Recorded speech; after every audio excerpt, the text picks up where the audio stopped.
ओम शांति। आज 5 जुलाई 2022 के साकार मधुर महावाक्य हैं। आज की मधुर मुरली में बाबा ने याद दिलाया कि बच्चे, जैसे आप जगे हो ऐसे औरों को भी जगाओ।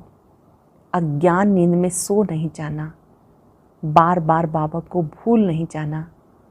बाबा को याद करने का सबसे अच्छा टाइम है अमृत वेला। अमृत वेले प्यार से बाबा को याद करते रहो। आत्मा में जैसे कि घृत डलता रहेगा। आत्मा रूपी दीपक को जगाना यही सच्ची दीपमाला है। संगम युग पर बाबा आकर ज्ञान का घृत डालते हैं। बाबा ही रूहानी सर्जन है। बाबा आकर दवाई देते हैं। ऐसी कोई स्थूल रूप में दवाई नहीं, मन मनाभव का मंत्र ही बहुत अच्छी दवाई है। बाबा कहते दिन में तो बहुत कार्य करते हैं, आप कर्म योगी हो। भोजन बनाते भी बाबा को याद करो। याद का चार्ट बढ़ाते जाओ। भले बच्चों को संभालो, कार्य करो, लेकिन बाबा को कभी नहीं भूलना। फिर बाबा ने बहुत सुंदर बात कही कि परम पिता परमात्मा स्वयं पढ़ाते हैं। स्वयं भगवान आपका टीचर है। ये बात कभी भूलना नहीं। माया इतनी सी बात भी भुला देती है। आपको बेहद का वैरागी बनना है। सुनते हैं बाबा के मधुर बोल, बाबा के शब्दों में। बाबा कहते मीठे बच्चे, अमृत वेले उठ बाप की याद का घृत रोज डालो, तो आत्मा रूपी ज्योति सदा जगी रहेगी। अमृत वेले उठ बाप की याद का घृत रोज डालो, तो आत्मा रूपी ज्योति सदा जगी रहेगी। क्वेश्चन है, कौन सा एक कर्तव्य बच्चों का है, बाप का नहीं? बच्चे कहते बाबा फलाने संबंधी की बुद्धि का ताला खोलो। बाबा कहते धंधा मेरा नहीं, ये तुम बच्चों का कर्तव्य है। तुम्हारी बुद्धि का ताला खुला है, तुम औरों का भी ताला खोल स्वर्ग में चलने के लायक बनो। स्वर्ग में चलने के लायक बनाओ, अर्थात सबको मुक्ति, जीवन मुक्ति की राह बताओ। गीत है, जाग सजनिया जाग, नवयुग आया रे। ओम शांति। तुम जगे हुए बच्चे बैठे हो, फिर औरों को जगाना है।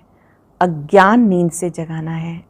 तुम जगे हो सो भी नंबरवार, क्योंकि घड़ी घड़ी भूल जाते हो। जगाने वाला कहते सजनिया भूल ना जाओ, ये याद का घृत है। मनुष्य मरते हैं तो दीवे में घृत डालते रहते कि दीवा बुझ ना जाए। बाबा कहते बच्चे याद करते रहो। ये याद करने के लिए, घृत डालने के लिए सवेरे का टाइम बहुत अच्छा है। सवेरे याद करेंगे तो वो याद बहुत समय कायम रहेगी। तुम्हारा दीवा बुझा हुआ है, अब याद से अपना दीपक जगाते रहो। तुम्हारा दीवा जगता रहता है, सतयुग से त्रेता तक जगता रहेगा। इसको दीप माला कहते हैं। रुद्रमाला, दीपमाला, बात एक ही है। याद शिव बाबा को ही करना है। तुम असल में रुद्रमाला के मोती तो हो ना, अर्थात निर्वाण धाम में रहने वाले हो। उसे शिव बाबा का धाम, रुद्र धाम भी कह सकते हैं। बच्चे जानते बाबा के पास हमें जाना है। याद से दीपक जगता जाएगा। ये श्री अर्थात श्रेष्ठ मत मिलती है। गाया हुआ है, श्रीमत मिली थी तो श्रेष्ठ सत्य धर्म की स्थापना हुई थी। अब तुम्हारा बड़ा झुंड है, नंबरवार जितना जागते हैं उतना जगा सकते हैं। दीवे को जगाने के लिए सवेरे उठाना पड़ता है, सवेरे उठना होता है, घृत डालना पड़ता, इसमें कोई तकलीफ नहीं। बाबा को याद करना, यही घृत डालते रहना है। आत्मा पावन होती रहती है। आत्मा पहले पतित थी, अर्थात आत्मा की ज्योति बुझी हुई थी। बाबा को याद करने से ज्योति जगती जाएगी। विक्रम विनाश होते रहेंगे, अर्थात पावन बनते जाएंगे।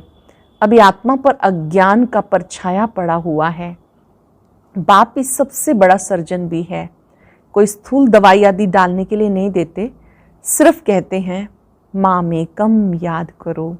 इस याद से सब दवाइयाँ आ जाती हैं। याद से तंदुरुस्त बन जाते हैं भविष्य जन्म जन्मांतर के लिए।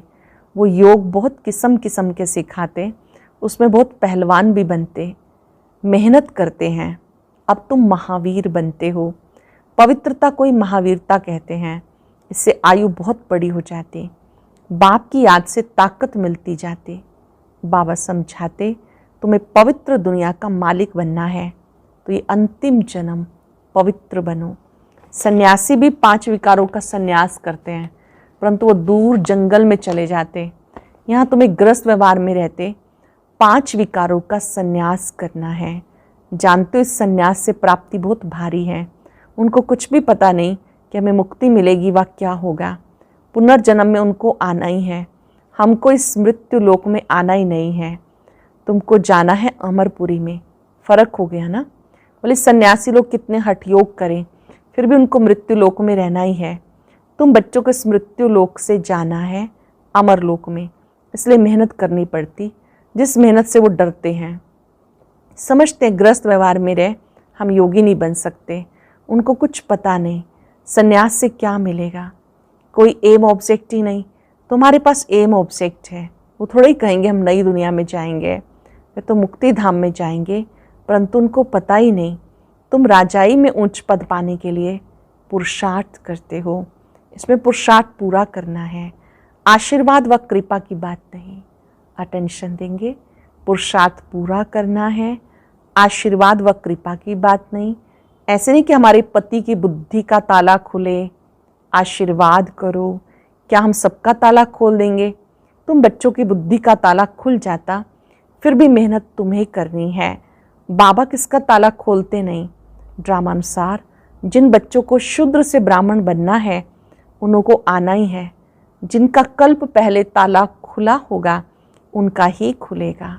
हाँ, शुभ चिंतक हो राय दी जाती, तरस तो पड़ता है ना कि ये भी साहूकार बन जाए, ताला खुले तो स्वर्ग में चले जाएं, ये भी स्वर्ग के मालिक बन जाएं।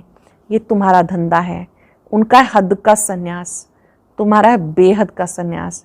तुम बेहद का राज्य मांगते हो, वह बेहद की मुक्ति मांगते हैं। वह मुक्ति भी ऐसी है जैसे तुम्हारी जीवन मुक्ति है। हमेशा के लिए मुक्ति तो हो नहीं सकती, पुनर्जन्म लेना ही है।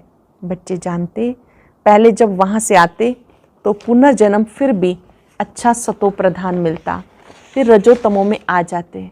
तुम सबसे उच्च बिरादरी के हो। पहले पहले आदि सनातन देवी देवता धर्म की बिरादरी है, फिर अनेक प्रकार के धर्म के स्तंभ निकलते हैं, वह सब पीछे आने वाले हैं। तुम्हारी बुद्धि में सब बातें रहनी चाहिए। हम ब्राह्मण हैं, वह शूद्र हैं। हम शिक्षा पाकर तमो प्रधान से सतो प्रधान हो रहे हैं। कौन बनाते हैं? जो एवर सतो प्रधान है, वह कभी रजो तमो में नहीं आते। हमको बना रहे हैं। हर एक को मेहनत करनी है। तुम्हारी मेहनत से ऑटोमेटिकली तुम्हें ऊंच पद मिलता है। हर एक अपनी राजधानी को संभालते हो। तुम्हें मदद देने वाला एक ही बेहद का बाप है। वो सहज युक्ति बताते, इसका नाम है सहज राजयोग, जिससे दैवी स्वराज्य मिलता है। स्वयं अर्थात आत्मा को ही राज्य मिलता। आत्मा कहती हम अभी बैगरी शरीर में हैं, फिर प्रिंस का शरीर मिलेगा। तुम आत्मा यहाँ बैठी हो, जिसके पास जाना है उसको याद करना है। जिसके पास हमें जाना है उनको याद करना है। गुरु लोग मंत्र देते हैं, यहाँ बाबा का मंत्र कोई और देने वाला नहीं, बाप एक ही मंत्र देते। मैं तुम्हारा निराकार बाप हूँ, तुम्हारा टीचर भी हूँ, पतित पावन गुरु भी हूँ तो निराकार, ये भी निश्चय चाहिए। हमारा बाप पतित पावन निराकार ज्ञान सागर है। राजयोग से हमें महाराजा महारानी बनाते हैं, बेहद का वर्षा देते हैं। 100% संपत्तिवान भव, आयुष्मान भव। देवताओं जितनी आयु कोई की नहीं होती। पुत्रवान भव, तुम्हारा कुल चलता है। जानते हो विकार हो नहीं सकता। आत्मा को अपनी नॉलेज है। हम अब जाकर बच्चा बनेंगे, फिर जवान हो बूढ़े बनेंगे, फिर दूसरा शरीर लेंगे। वहाँ की रस्म रिवाज, यहाँ की रस्म रिवाज और है। बाप ही समझा सकते हैं। रोज़ कहते हैं बच्चे, जीव आत्माओं, जीव बिगड़ सुनाएंगे कैसे, ये याद रखना है। हम आत्माओं को परम पिता परमात्मा समझा रहे हैं, परंतु ये बात भी भूल जाते हैं, इतनी सी बात भी भूल जाते हैं। अब तुम प्रैक्टिकल में बैठे हो, जानते हो जन्म जन्मांतर फालतू कथाएं सुनते आए, कितनी गीताएं पुस्तक सुनते आए। अब है संगम युग।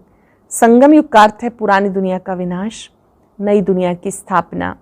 इसलिए इसको ऑस्पिशियस, कल्याणकारी संगम युग कहते हैं। संगम युग को भूल जाने से अपनी राजधानी को भूल जाते हैं। भले तुम प्रदर्शनी आदि रखते हो, फिर भी कोई की बुद्धि में नहीं बैठता। इतना कहते हैं ईश्वर को पाने की समझानी बहुत अच्छी है, बस यही नहीं समझते कि ईश्वर पढ़ाते हैं। कोई विरले को निश्चय बैठता है जो कहते हैं बरोबर ठीक है। हम भी समझते हैं पढ़ाने वाला परम पिता परमात्मा है। जैसे भीष्म पितामह आदि ने पिछाड़ी में माना कि परमात्मा इनको पढ़ाते हैं, पिछाड़ी में ज्ञान आएगा। भले प्रदर्शनी में हजारों आते, परंतु ये किसी को समझ में नहीं आता कि तुम्हें निराकार परम पिता परमात्मा पढ़ाते हैं। कहते ये बात हमें समझ में नहीं आती, निराकार कैसे पढ़ाएगा। अच्छा हम आकर समझेंगे कहकर फिर आएंगे नहीं, ऐसे भी होते। कितना तुम समझाते हो, चलो हम तुम्हें स्वर्ग की बादशाही दें, तो भी मानते नहीं। सैपलिंग लगती है। बाबा समझाते तुम्हें भक्तों को समझाना सहज होगा। तुम सर्वव्यापी कहते हो तो पूजते क्यों हो? ये तो जड़ है, तुम चैतन्य हो, तुम बड़े हो गए ना। समझाना है बेहद का बाप एक ही है, उनकी ही महिमा है। यह मनुष्य सृष्टि का बीज रूप पतित पावन है। दुनिया पतित है, उनको पतित से पावन बनाने वाला एक ही बाप है। जरूर संगम पे आता होगा। अब आए हैं, कहते मुझे याद करो तो तुम्हारे विक्रम विनाश होंगे। गीता में अक्षर हैं, परंतु कृष्ण का नाम लिखने से बुद्धि ठहरती नहीं। जानते हो ये ज्ञान बहुत सहज है, परंतु विघ्न पड़ते हैं। मित्र संबंधियों आदि के सबके विघ्न पड़ते, डालेंगे वो विघ्न। हम इनको इस तरफ खींचते हैं, वो इस तरफ खींचते हैं। बड़ी जंजीरें हैं। बाबा समझाते कैसे हो सकता। शिव बाबा तो ज्ञान सागर, सुख सागर है। कुछ तो किया होगा, स्वर्ग स्थापन करने वाला है। सिर्फ कहता हूँ मुझे याद करो। श्री कृष्ण तो कह ना सके। समझाने के लिए बड़ी मेहनत चाहिए, थकना नहीं। बहुतों से मेहनत पहुँचती नहीं, बहाने बहुत लगाते हैं। बाबा कोई तकलीफ नहीं देते। भले बच्चों को संभालो, भोजन बनाओ, शिव बाबा की याद में रहो। अच्छा दिन में टाइम नहीं मिलता, अमृत वेले याद करो। कहते राम सिमर प्रभात मोरे मन। आत्मा कहती प्रभात में अपने बाप को याद करो। बाप भी यही कहते, नींद भी टाइम पे करनी चाहिए। पूरा चार्ट रखना है। सवेरे उठ सकते हो। इस पर एक कहावत है सिंधी में, सवेरे सोना सवेरे उठना, जिसका अर्थ है जल्दी सोना जल्दी उठना। अब तुम अक्लमंद बनते हो, सारा चक्र बुद्धि में है, तुम्हें कोई भी दुख नहीं मिल सकता। कितना तुम शाहों के शाह बन जाते हो। बाबा का बनते हो तो शाहों के शाह बन जाते हो। पैसे की कभी कोई तकलीफ नहीं होती और हेल्दी भी बनते हो। ये सब गुण अब तुम शिव बाबा से पाते हो। बरोबर तुम हेल्दी वेल्दी हैप्पी बनते हो। ये भी जानते हो होली दीपावली आदि ये सब अभी की बातें हैं जो यादगार में आ जाती। तो सवेरे उठकर बाबा को याद करना बहुत अच्छा है। याद को बढ़ाते रहो। बच्चों ने गीत भी सुना, जागो और जगाओ अज्ञान नींद से।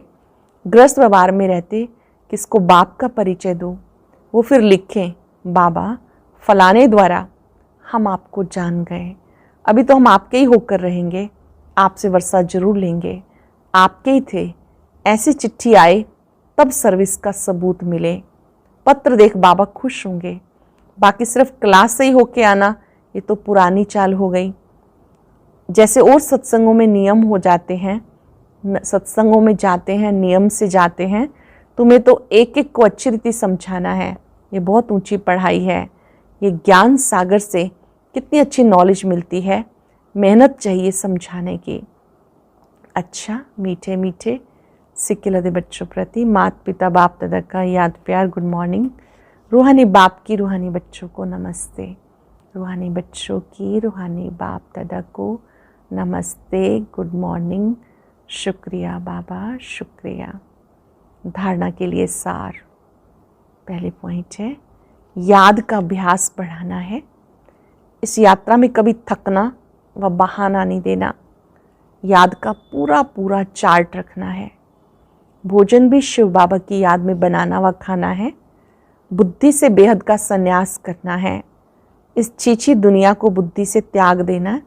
बाप द्वारा जो मंत्र मिला वो ही सबको देना है। बाबा से जो मंत्र मिला वो देना है। जगे हैं तो औरों को जगाना है। वरदान है, हर सेकंड हर कदम श्रीमत पर एक्यूरेट चलने वाले ईमानदार वफादार भव। हर सेकंड हर कदम श्रीमत पर एक्यूरेट चलने वाले ईमानदार वफादार भव। हर कर्म में श्रीमत के इशारे प्रमाण चलने वाली आत्मा को ऑनेस्ट ईमानदार वफादार कहा जाता। ब्राह्मण जन्म मिलते ही दिव्य बुद्धि में बाप दादा ने जो श्रीमत भर दी, ऑनेस्ट आत्मा हर सेकंड हर कदम उसी प्रमाण एक्यूरेट चलती है। जैसे साइंस की शक्ति द्वारा कई चीज़ें इशारे से ऑटोमेटिक चलती हैं, चलाना नहीं पड़ता। चाहे लाइट द्वारा चाहे वाइब्रेशन द्वारा स्विच ऑन किया चलता रहता है। ऐसी ऑनेस्ट आत्मा साइलेंस की शक्ति द्वारा सदा और स्वतः ही चलती रहती है। ऑनेस्ट आत्मा साइलेंस की शक्ति से सदा और स्वतः चलती रहती है। स्लोगन है, जहाँ चिंता है वहाँ चैन नहीं हो सकता। जहाँ चिंता है वहाँ चैन नहीं हो सकता। आज हम अभ्यास करेंगे, मैं चिंता से मुक्त बेफिक्र बादशाह हूँ। बाबा ने मुझे अपना बनाते ही चिंता से मुक्त कर दिया। बेफिक्र बादशाह बना दिया। चैन से सोना, चैन से खाना, चैन से हर कार्य करना सिखा दिया। बाबा के स्वरूप पर टिककर इतनी शक्ति भरे महसूस करें। बाबा ने मुझे हर चिंता से मुक्त किया। शुक्रिया बाबा, शुक्रिया। और अब सुनते हैं आज का अव्यक्त ज्ञान मोती। ये एक बहुत संस्कारितापूर्ण वीडियो है, जरूर देखें, कोई भी मिस ना करे।